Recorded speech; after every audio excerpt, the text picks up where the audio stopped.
What's up, everyone? This isn't my bike, so you probably figured that out already. I am on a BMW, one of their adventure bikes. This is a GS 1200, I believe. My stepdad's bike. He just bought it. He's been wanting one of these forever, and taken up to get it inspected for him. In Missouri, like a lot of states, you need periodic safety inspections, including when you buy a used bike. If you buy a brand new, it doesn't need a safety inspection for 5 years in Missouri, but it's more than 5 years old, so it needs a safety inspection. So we're going to go up and do that before he gets it all legal and everything. And so yeah, this is what I'm on today. Totally different. Different category, different everything. You guys used to see me on a big old cruiser and talking about how slow it is, and you're right. But guess what? I'm going just as slow on this thing. I could get in trouble with one of these, though. I tell you, it's a lot of fun. Of course, obviously, it handles better than my Vulcan. To be expected. Got a few creature comforts and a few quirks about it, too. And since I'm brand new on this bike, I'm not going to be taking any extreme corners. Sorry. If you were looking for an exciting BMW video, sorry. But, you know, this could easily take that corner at... The bike could, I couldn't. At those speeds. Well, maybe I could, but, you know, when you're on somebody else's bike, you tend to, at least I tend to, not be too extreme with it. Tell you what, though, it's got a ton of torque, and that engine feels and sounds like you're driving a tractor. I mean, you know, it pulls. It's got a ton of torque. I mean, it just pulls. I'm in 6th gear. It just pulls, and it gives you this little vibration, and it's kind of cool. It's at a opposed twin. You can see the cylinders on each side there. It's oil-cooled. There's actually a big oil cooler up in front. It stays pretty cool. You got a little temperature gauge on the right, and I don't feel any leg heat. It's just way better than any Harleys I've ridden. In fact, the leg heat, so far riding it, you know, it's not a hot day. It's perhaps even better than a liquid-cooled V-twin you know, that I ride or that I've ridden many times. There's different brands and types and whatnot. And did some much needed construction here. If you watched my video overviewing my Vulcan, you remember me coming down this road like that. You know, it was so rough. So much needed resurfacing done here.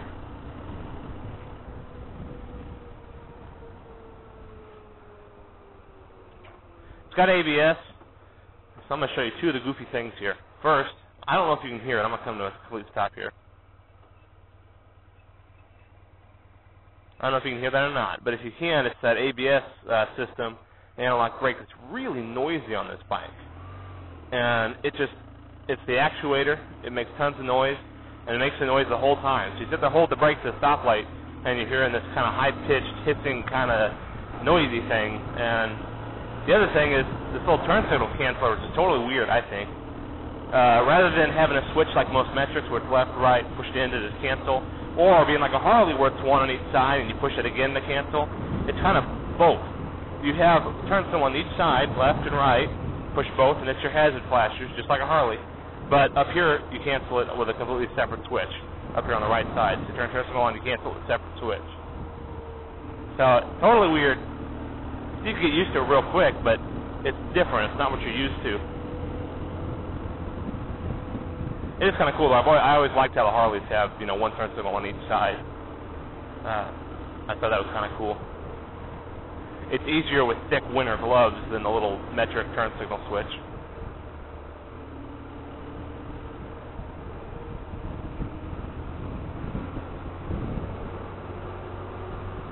This thing's a riot, you know. A lot of power.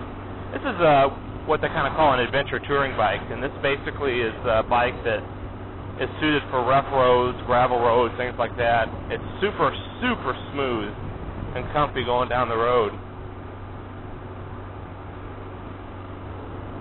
And I'm not going very far, but I can already tell you, I mean, it's just super comfy, super smooth. It's got great suspension.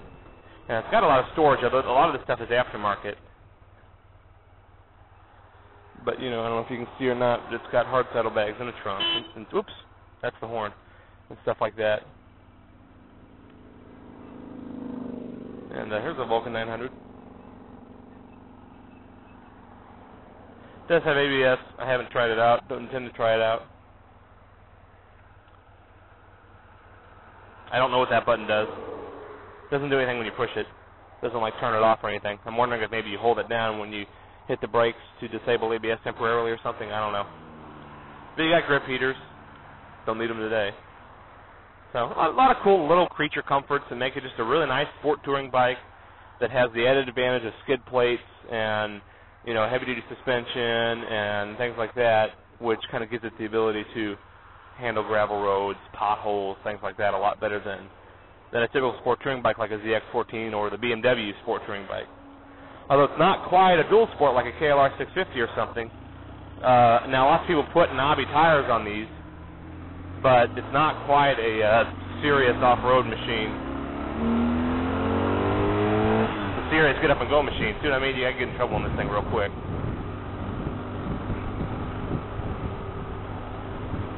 Certainly faster than my bike, and lighter. It just lays into the corners like nothing.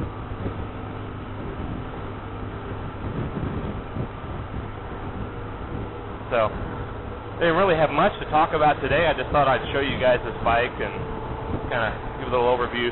This thing's got everything on it aftermarket-wise that he's put on. I've got, this holds the tank bag right here, but it flips up so you can get to the gas filler, you know. Hydraulic clutch, hydraulic disc brakes, front and rear. This thing's got, you know, all the extra off-road lights, which are real nice. They're pointed outward. I haven't ridden it at night, but I would imagine it'd be really nice for seeing animals on the side of the road and such. For today, though, I'll just chill on this thing and maybe find a long way to where I need to go to get it inspected. But anyway, yeah. So that's this bike. That's this BMW. That's me on something with my feet below me. That's another thing, though. Before I leave, if you're looking at this bike and for some reason you stumbled on this video because you're thinking about the BMW adventure bike, first off, find somebody who knows what they're talking about. Don't listen to me. But second off, as a cruiser rider, somebody who has really long legs. I'm 6'2", but my legs are long, even for 6'2". Really long, and so I have a hard time with sport touring bikes. I haven't found a sport bike I can fit on. My legs are just too hunched up. My knees are above the tank on a lot of these things, and I'm so tight in there that I can't even roll my ankles to shift or hit the rear brake. That's the problem I have with sport bikes and sport touring bikes, and that's one of the main reasons I ride a cruiser. I can stretch my legs out, and that's more comfortable for long rides for me. But this bike gives you a lot of leg room. This bike is better than the Kawasaki Concourse I've ridden, better than the Ninja 650 or 250 that I've ridden. 250, I rode like 100 feet, turned around and came back and said, this isn't going to happen. It's just way too small. It's too cramped. In fact, it really almost has more legroom than my wife's Honda Shadow. So legroom is fantastic. It's something I can ride. But you still get the advantages of having the feet below you, which is, you know, of course, the much better handling, and it does actually keep some of the pressure off your butt, which keeps you more comfortable on a long trip. So this would be a fantastic bike to just take cross country. I am getting blown around in the wind just a little bit more than I am on my bike. My bike's a lot heavier, and it is a fairly high revving engine. You know, we're at 3,000 RPMs at 50 miles an hour or so. Of course, it's, you know, 7,600 RPM redline. But that's probably similar to my Vulcan 900. That's one of the beasts that a lot of people have with it, is that it revs so high. But, again, it's a smooth bike. There's no vibrations going on. You do the mirror check. Whenever you're watching a video on YouTube of a bike, you want to know where and when it vibrates, check the mirrors. If you can see clearly in the mirrors, the vibration isn't going to bother you. If you get to a point where the mirrors kind of, and I can probably get it to do it because when you accelerate it vibrates, see, they kind of get blurry there. That means that you can feel vibration. So, of course, on this one you got to be able to tell the difference between vibration and just the wind knocking these things around, because they're kind of, what's the word? I don't know if they're being blown in the wind. But all right, well, I will talk to you guys later. God bless. If you have any questions about this bike or whatever, just let me know. Although like I said, I'm not an expert on it. I'm just taking it up to get a safety inspection, but it's a lot of fun to ride. And this will prove to you that even though I'm like one of the only cruiser vloggers on YouTube, I do have a heart for sport bikes, especially sport touring bikes. I have a heart for touring. I have a heart for long distance riding, and I do not have a heart for traffic or being in town. I'm gonna have to find a different route because. But you know, that's what it is. I have a heart for bikes like this. If I could afford to have two bikes, I'd have one. I think I could have a nice big touring cruiser and something like this to tool around with. Not that this couldn't do long distance touring by any means. It definitely could. It's just, yeah, they're cool. Car behind it's kind of cool. Alrighty, I'll talk to you guys later. God bless. Bye bye.